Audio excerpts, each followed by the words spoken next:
मला सांगा या परिसरामध्ये एवढे गोठे बऱ्याच लोकांचे गोठे आहेत. आता तुम्ही जाणार फळमध्ये डेअरीचे डायरेक्ट किंवा संगमेरमध्ये मोठमोठे डेअरी आहे दोन बरेच मग एवढे मोठे दुधाचे समजा या ठिकाणी ते मग गोठी पण भरतो या भागात. मग त्याच्यामध्ये मिल्क चार्जर तुम्हीच का निवडलं आणि ते टिकवलं का बरं मग वापरतो का कंटिन्यू?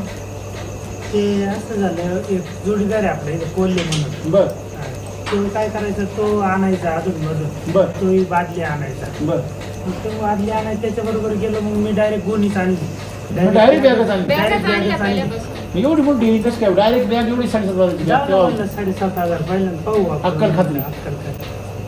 बर ते मिनरल मिक्सचर आणायचो बर कॅल्शियम आणायचं त्याला लागायचे 2,500-5,000 रुपये लागायचे. त्याला लागायची. हा बर आणि मग त्याच्यापेक्षा म्हणलं एक वापरून पाहू 7,500 बर वापरले. आता हे महाग आहे समजा ते 4,000 हे 7,500 3,000 महाग. हा मग पण मग त्यानं मस्टडी येते व्हायचा.